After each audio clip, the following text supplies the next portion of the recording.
नमस्कार, मैं हूं रंजीत झा और आप देख रहे हैं दी समाचार एक्सप्रेस।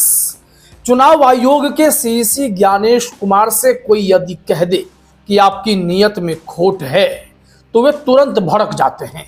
जैसे राहुल गांधी ने वोट चोरी का आरोप लगाया, वोट चोरों का प्रोटेक्टर तक सीईसी ज्ञानेश कुमार को कहा तो वो तिलमिला उठे थे।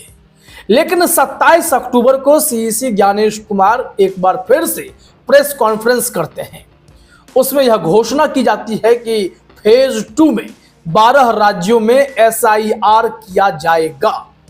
इसमें जो राज्यों का चयन हुआ है वहीं से नया विवाद खड़ा हुआ। हालांकि प्रेस कॉन्फ्रेंस में सवाल तो पूछे गए, लेकिन सवाल उस गहराई से आए नहीं जिसका जवाब सीईसी ज्ञानेश कुमार ने तो दिया, लेकिन क्रॉस क्वेश्चन किसी ने नहीं किया। मैं वही प्रेस कॉन्फ्रेंस देख रहा था।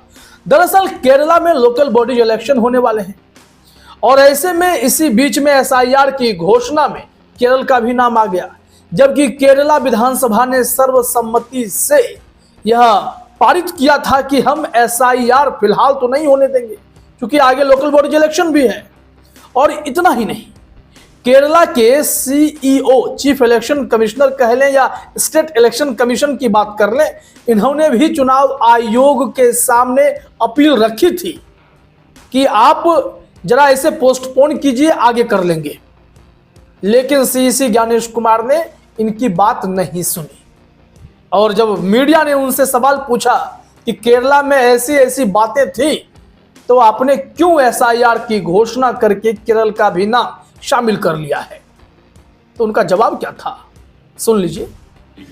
All political parties demanded postponement of SIR in Kerala, and Kerala Chief Electoral Officer, he also demanded the postponement. I think he recommended, but you decided to conduct the SIR in this first phase. एक विषय में भूल गया, local bodies के elections की बात केरला में की गई थी, चूंकि वहां भी लोकल बॉडी इलेक्शंस नोटिफाई भी नहीं हुए हैं और इसीलिए एसआईआर वहां पर अनाउंस कर दिया गया है। उन्होंने कहा कि नोटिफाई इलेक्शन तो नहीं हुआ था ना, इस वजह से मैंने कर दिया। लेकिन यही सीईसी ज्ञानेश कुमार फंस गए हैं। हालांकि जो मैं खबर बताने जा रहा हूं वो आपको हैरान भी करेगी, लेकिन साथ ही साथ इस एसआईआर के खिलाफ बगावत भी शुरू हो गई है। तमिलनाडु से जो आवाज उठी है मुख्यमंत्री की, वो गजब का विरोध करने वाले, वो हम आगे बताते हैं। लेकिन पहले यह समझ लीजिए कि हाल ही में सुप्रीम कोर्ट ने एक ऑर्डर महाराष्ट्र के लिए जारी किया था कि 31 जनवरी 2026 तक लोकल बॉडीज इलेक्शन आप कंप्लीट कर लें, क्योंकि सुप्रीम कोर्ट के पिछले ऑर्डर को भी इलेक्शन कमीशन ऑफ महाराष्ट्र ने नहीं माना था, जिसमें अक्टूबर तक ही, इसी साल अक्टूबर 2025 तक ही चुनाव करा लेने थे लोकल बॉडीज के। हुआ ही नहीं। लेकिन बाद में जो अल्टीमेट ऑर्डर आया सुप्रीम कोर्ट से वो 31 जनवरी 2026 तक का आया। ऐसे में एसईसी महाराष्ट्र ने इलेक्शन कमीशन ऑफ इंडिया को खत लिखकर कह दिया कि हम अभी एसआईआर नहीं कराएंगे क्योंकि हमें लोकल बॉडीज इलेक्शन कराने हैं। और फिर क्या था कि एसईसी महाराष्ट्र की बात तो मान ली गई, लेकिन सामने जब केरला के एसईसी ने यही बातें सीईसी ज्ञानेश कुमार से कही तो उनकी बातें रिजेक्ट कर दी गई। इसके पीछे कारण क्या है जरा आप समझ लीजिएगा। बहुत ही बेहतरीन पोस्ट मैंने देखी है, दाऊद नदफ जी हैं, इन्होंने लिखी है कि चुनाव आयोग ने कहा केरल में स्थानीय निकाय चुनाव होने वाले हैं तो वहां जल्द ही एसआईआर करी जाएगी, जबकि केरल सरकार ने स्थानीय निकाय चुनाव के बाद एसआईआर करने का प्रस्ताव विधानसभा से पास करवाकर चुनाव आयोग को दिया था। चुनाव तो महाराष्ट्र में भी होने हैं। लगभग 32 जिला परिषद, 27 महानगर पालिका, 200 से ज्यादा पंचायत समिति, 100 से ज्यादा नगर परिषद और हजारों ग्राम पंचायत के चुनाव होने वाले हैं। लेकिन महाराष्ट्र में आयोग एसआईआर नहीं करवा रहा क्योंकि यहां के स्थानीय चुनाव विधानसभा चुनाव के वक्त की वोटर लिस्ट के मुताबिक होंगे, जिसमें पहले से ही 78 लाख लोगों की बढ़ोतरी की गई है, वोटों की बढ़ोतरी की गई है। निकाले गए लाखों वोटों की संख्या तो अलग से है ही। महाराष्ट्र में इसी झोलम झाल वाली वोटर लिस्ट के सहारे बीजेपी ने विधानसभा में बम्पर जीत दर्ज की थी। अब स्थानीय निकाय चुनाव में भी ऐसी ही गड़बड़ी करने की तैयारी चल रही है और केरल में एसआईआर के जरिए स्थानीय चुनाव जीतने का षड्यंत्र भी रचा जा रहा है। तो खेल समझ गए आप। महाराष्ट्र में लोकल बॉडी इलेक्शन होने दिया जाएगा पुरानी वोटर लिस्ट से, जिसमें इतने सारे गंभीर आरोप हैं। कहीं तो मैंने वीडियो भी देखा था कि आदित्य ठाकरे भी राहुल गांधी के अंदाज में प्रेस कॉन्फ्रेंस कर बता रहे हैं कि कहां कहां वोटर लिस्ट में गड़बड़ियां हैं और चुनाव आयोग आंखें मूंदे बैठा है या फिर साथ दे रहा है। अगर स्टेट इलेक्शन कमीशन के कारणों को समझें तो वो दोनों राज्यों पर लागू होते हैं, फिर चाहे केरल हो या महाराष्ट्र हो। जैसे कि अगर साथ साथ में एसआईआर भी करेंगे और लोकल बॉडीज इलेक्शन भी कंडक्ट कराएंगे तो राज्य में मेन पावर तो उतने ही हैं। उसी मेन पावर का इस्तेमाल दोनों काम के लिए एक साथ करना पड़ेगा, जिससे मुश्किलें खड़ी हो जाएंगी। ना तो सही से इलेक्शन कंडक्ट करा पाएंगे, ना ही सही से एसआईआर करा पाएंगे।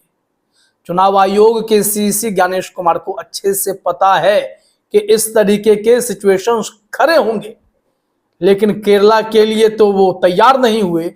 महाराष्ट्र पे तो कोई सवाल ही नहीं आया। और जहां तक स्टाफ की बात है, तो ये बात स्पष्ट होनी चाहिए कि चुनाव आयोग को मतदाता सूची या मतदान कराने के लिए जितने भी स्टाफ की जरूरत होती है वो राज्य सरकारें संविधान के अनुच्छेद 326 सब क्लॉज 6 के अंतर्गत देने के लिए बाध्य होती हैं और संविधान का सम्मान सभी संवैधानिक संस्थाएं करती भी हैं। और सबको पता है कि चुनाव आयोग के पास अपना कोई मेन पावर होता नहीं है, वो राज्य की मशीनरी का ही सदुपयोग करते हैं या फिर आरोप के तौर पर देखें तो दुरुपयोग भी करते हैं बीएलओ के रूप में। तो कभी कुछ कभी कुछ। कई पार्टी के बूथ लेवल स्टाफ का भी उपयोग किया जाता है, लाखों लाख स्टाफ का इस्तेमाल किया जाता है कि वो सहयोग करेंगे। लेकिन बड़ा सवाल यह है कि वो लोकल बॉडी इलेक्शन कराने में खुद को व्यस्त रखेंगे या फिर एसआईआर में उनका साथ देने के लिए आगे बढ़ते रहेंगे। जवाब सीसी ज्ञानेश कुमार को देना चाहिए था। तो इस खेल से आप समझ गए होंगे कि सीसी ज्ञानेश कुमार की नियत में खोट है।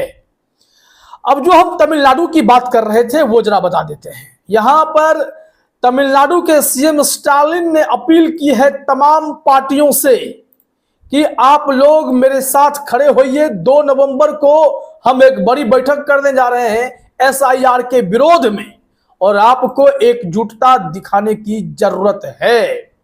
यहां देखिए क्या कहा जा रहा है।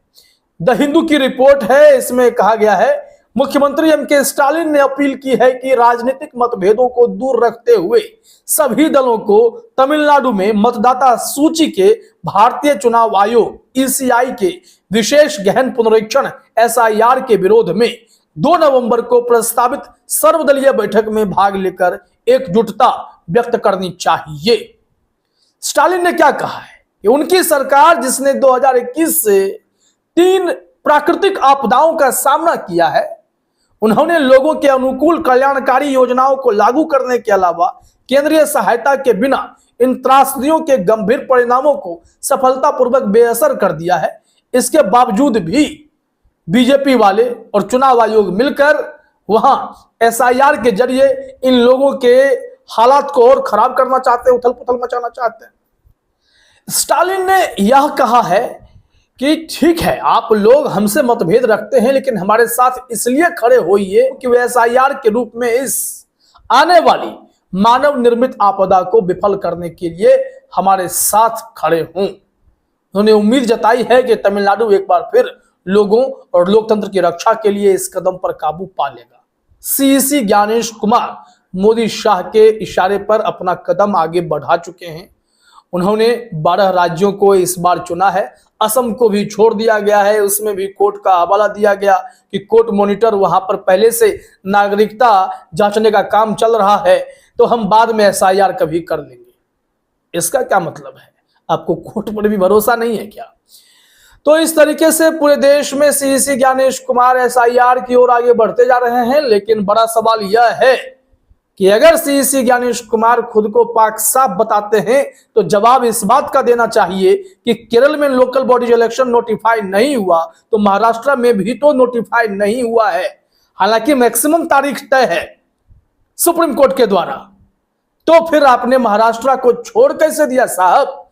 इसका जवाब आप कैसे देंगे? जवाब तो देना चाहिए। तो देखिए आगे क्या होता है। फिलहाल इस वीडियो में इतना ही। आप तमाम साथियों का हमसे जुड़ने के लिए बहुत बहुत धन्यवाद, शुक्रिया।